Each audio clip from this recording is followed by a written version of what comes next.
Bueno, yo soy, en primer lugar, mamá de dos hijos maravillosos.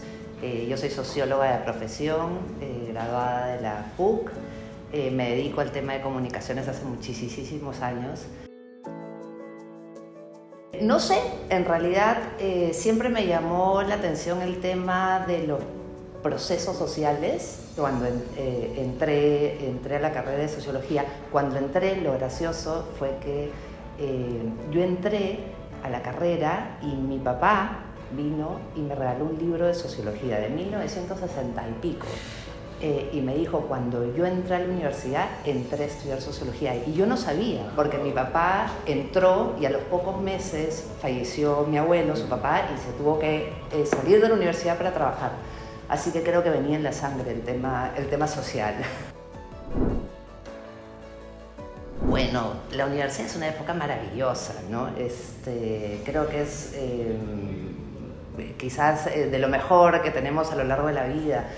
Salimos del colegio, donde, bueno, uno puede estudiar en colegios chicos o grandes. Yo particularmente estudiaba en un colegio pequeño, entonces sales a este mundo diverso, ¿no? Que representa a nuestro país, así que lo recuerdo con muchísimo cariño. Tengo amigos hasta el día de hoy entrañables, mejores amigas que son de la universidad, que nos conocimos desde la pre.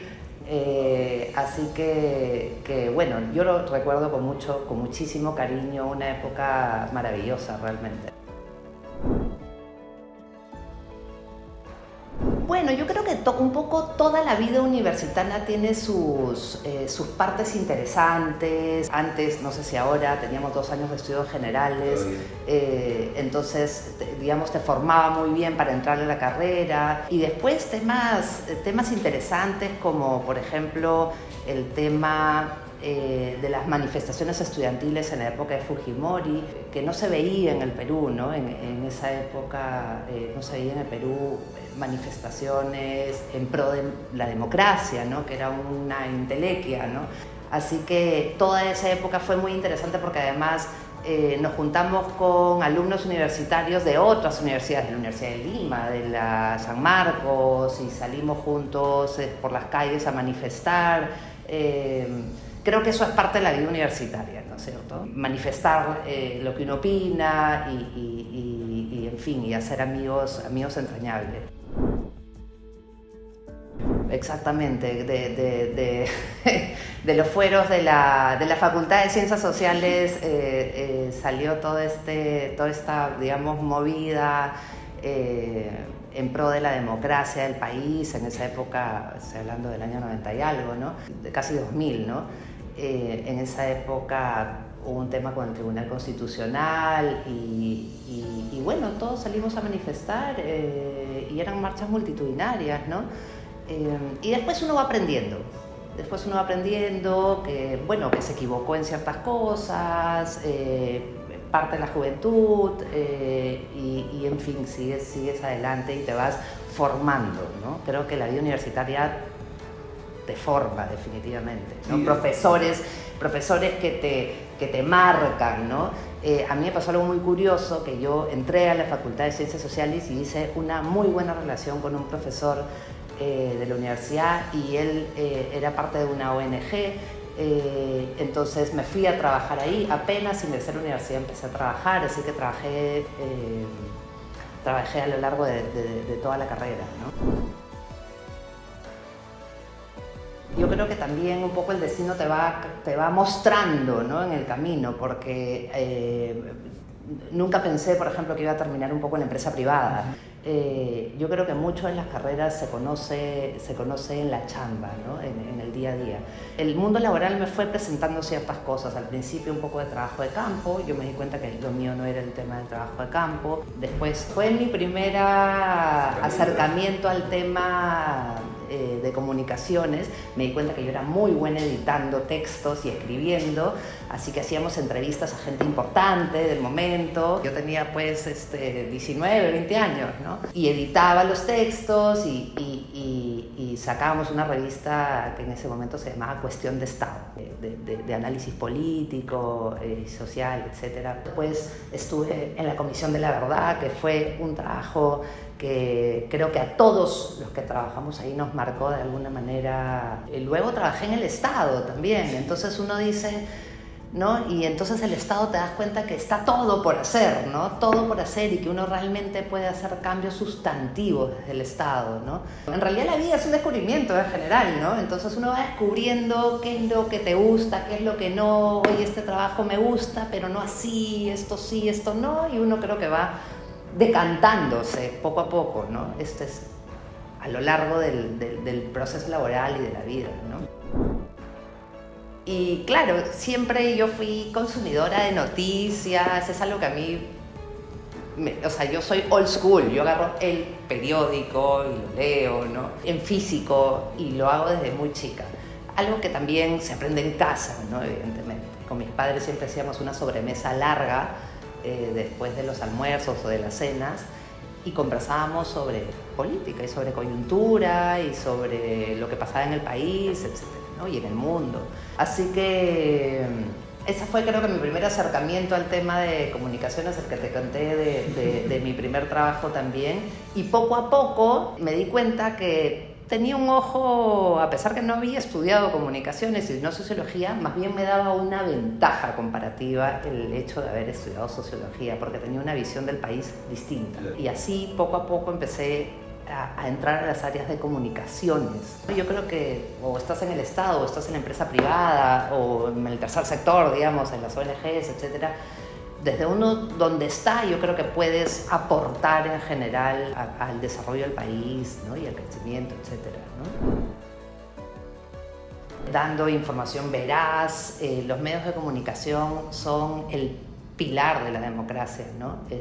Con medios de comunicación independientes, sólidos, con investigaciones veraces. Creo que uno puede aportar a la democracia, ¿no? Eso es el fundamento de la libertad de expresión, es el fundamento de la democracia, ¿no? Sin libertad de expresión no hay democracia, sin libertad de información no hay democracia. Justamente esta relación incomprendida con el poder, ¿no? Creo que el poder y el Estado, particularmente el Congreso, nos ha demostrado a lo largo de estos últimos años que le fastidia el rol que tiene la prensa libre, ¿no? Parte de ser una autoridad, el hecho del escrutinio público, ¿no? Uno que tiene que entender es que esto fortalece la democracia, ¿no es cierto?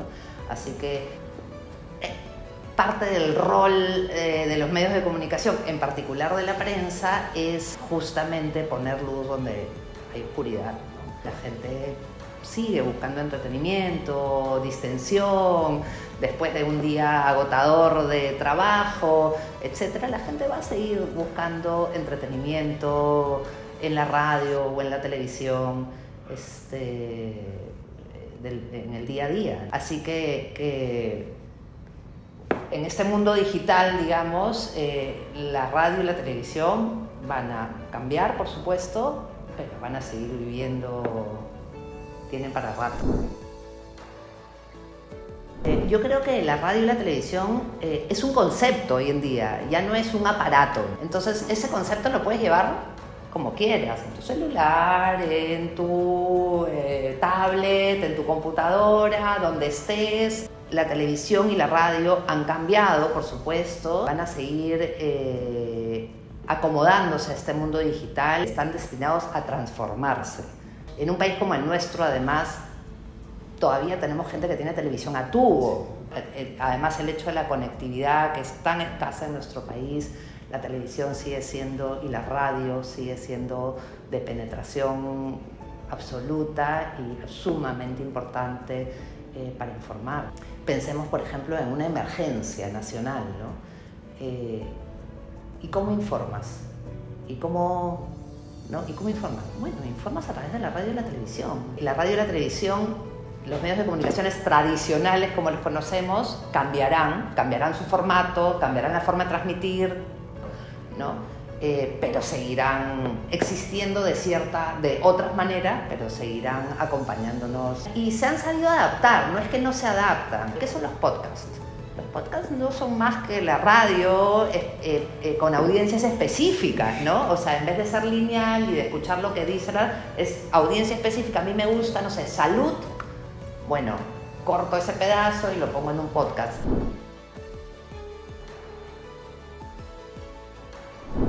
Básicamente dar a conocer a la Sociedad Nacional de Radio y Televisión, creo que le faltaba un poco de punche.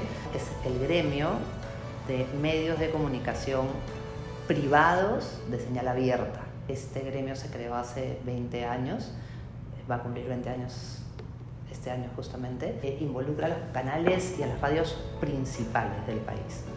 Además, nosotros nos manejamos bajo un código de ética y bajo un pacto de autorregulación que no tienen los otros medios de comunicación, que es sumamente importante. Tenemos un código de ética, tenemos un pacto de autorregulación que lo cumplimos a rajatabla para hacer de la televisión y de la industria de la televisión y de la radio una mejor industria, una industria más sólida. Lo que hay que entender es que con medios de comunicación más sólidos, más independientes, tenemos una mejor democracia. Entonces, a eso vamos, exactamente a eso, a fortalecer la Sociedad Nacional de Radio y Televisión, a tener una mejor industria, una industria más sana, más independiente, más sólida y que trabaje en beneficio del desarrollo de todos los peruanos, ¿no?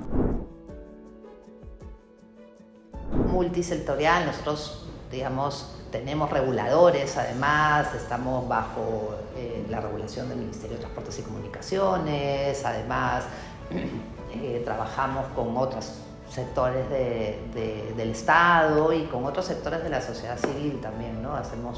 Tratamos de hacer cosas interesantes y de apoyar, por ejemplo, proyectos sociales que trabajan en bien del país. Hace poco hemos firmado un acuerdo con Idahuasi, ven el tema de salud infantil en el Valle, en el Valle del Urubamba. Hacen un trabajo maravilloso, así que darles un poquito de apoyo en estas iniciativas que hay miles de iniciativas en el país maravillosas, ¿no? Entonces, en la medida de lo que podemos, tratamos de difundir ese tipo de cosas. He trabajado desde muy chica en sitios donde todos eran hombres. Empecé a trabajar en el Estado, por ejemplo, y me sentaba en mesas de directorios donde yo era la única mujer. Nunca tuve un problema, tuve que decirlo, pero sí me costó el doble. Y sí me costó el doble el día que fui mamá también. Además, pasó algo gracioso porque a mí me contratan embarazada en el Estado y me dicen, pero no hay descanso posparto.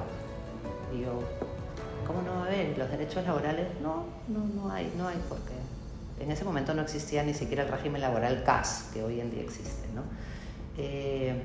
Así que, bueno, yo demostré que podía trabajar con mi panza de 9 meses, el doble que un hombre, y cuando me fui a dar a luz, trabajé hasta el último segundo que fui a dar a luz. Cuando me fui a dar a luz dije, me voy a tomar el posparto. Y entonces nos miraron así como diciendo, ¿cómo que te lo vas a tomar? Me lo voy a tomar. Y me dijeron, bueno, ok. Las mujeres que trabajaban hace muchos años me escribían mails felicitándome y que había marcado un precedente. Siempre trabajé en el tema de equidad y de sobre todo poner mujeres en la pirámide hacia arriba.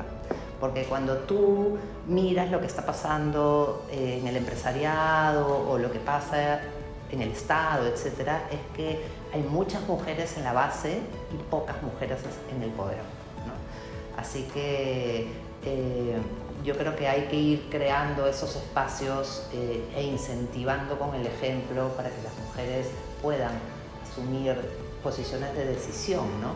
Y específicamente en Líderes por la Equidad es una iniciativa empresarial. La sociedad está ahí en representación de Confiep y la idea es justamente intercambiar buenas prácticas, crear espacios en las diferentes empresas para que las mujeres puedan alcanzar sus objetivos. En fin, hay un grupo muy interesante de hombres y mujeres que trabajan en el tema empresarial con la equidad de género, ¿no? Exacto. Yo creo que el ejemplo es único, ¿no? Yo creo que el ejemplo hace a veces mucho más que, oye, si ella pudo llegar ahí, ¿por qué yo no? En este momento estamos consiguiendo adhesiones de líderes, mujeres y hombres, y estamos en un momento de compartir información. Hoy en día tenemos más de 100 y pico de líderes que han firmado ya este pacto por la equidad, que tiene 4 o 5 principios claves, como generar espacios o cero acoso, evidentemente. Tiene que haber no solamente trabajo desde el sector privado, que el sector privado lo hace y lo hace todos los días, sino desde el sector público, ¿no? Desde el sector público. Es súper importante, desde la academia, ni hablar. Es un tema de educación que es básica, ¿no? Que es básica. Así que creo que ahí todos tienen para hacer algo en este tema que está todavía en ciernes. Desde la universidad, educando. Educar y educar, ¿no? Todos vamos a la universidad para eso, ¿no? Para aprender. Creo que es básico, espacios como la universidad, y no olvidarnos lo que aprendemos en la universidad, ¿no? A veces llegamos a los espacios de trabajo, laborales, y nos olvidamos de lo que aprendemos en la universidad, ¿no? Es importante esos valores, es importante transmitir esos valores de respeto, no importa de dónde, cómo vengas, etc. Así que creo que lo que le toca a la academia es básicamente eso, ¿no? Es educación, ese es el tema, ¿no? Ese es el tema. Ojalá veamos un país mejor para las próximas generaciones en ese sentido, ¿no? Creo que cada etapa tiene sus proyectos interesantes, a veces chicos, a veces grandes, ¿no? Por ejemplo, cuando trabajé desde PROMPERÚ fue súper interesante darle este vuelco al tema del turismo en el país, ¿no? Eso fue increíble. Lograr que Machu Picchu se reconozca como la maravilla y empezar a realmente cambiar el tema del turismo, ¿no? Ahí tuvimos ideas locas, que fue súper exitoso, ¿no? Empezar a hacer unos press tours, o sea, tours para prensa. Entonces, como nosotros evidentemente no podías obligar a un periodista a que publique, ¿no? Entonces, pero tú estabas tan seguro que lo que le ibas a mostrar era tan bueno, pero tan bueno que ellos iban a publicar. Entonces traíamos pues periodistas del New York Times o del Washington Post, trajimos al editor de Vogue Italia, lo trajimos al Perú y le hacíamos un tour que tenía pues un poquito más que cualquier tour turístico, ¿no? Igual en Vogue, por ejemplo, hicimos todo un tema gastronómico y le poníamos a un diseñador o diseñadora que lo acompañe en todo el tour y lo lleve pues a las comunidades para ver los tejidos y los temas de alpaca. Y fue súper exitoso, eso de verdad cambió. ¿Y por qué? Porque el Perú no tenía plata para poner publicidad, esa era la verdad, no tenía plata para poner publicidad en periódicos o en la televisión en el extranjero, imposible. Entonces, con lo poco que tuvimos, hicimos algo creo que increíble a la cabeza de Mara Seminario, en ese momento estaba en PROMPERÚ, hicimos cosas increíbles, ¿no? Y el otro gran reto de la vida fue el tema de la pandemia, ¿no? Ahí también me tocó trabajar en temas de turismo. Ahí estábamos en el MINCETUR. Yo estaba ahí como director de comunicaciones y empezamos a tratar de abrir los espacios turísticos. Nosotros teníamos alcaldes que venían al ministerio y nos lloraban. Realmente la gente vive el turismo. Y pues no había turistas, no había quien compre una artesanía, no había quien vaya a un restaurante, no había absolutamente nada, ¿no? Así que creo que fue un trabajo durísimo, pero creo que fue un súper reto trabajar en estos temas del Mincetur en pandemia, ¿no? Y tratar de reabrir y de darle un oxígeno al tema turístico, ¿no? Bueno, todo, ¿no? Básicamente ver a mis hijos realizados. Ya hoy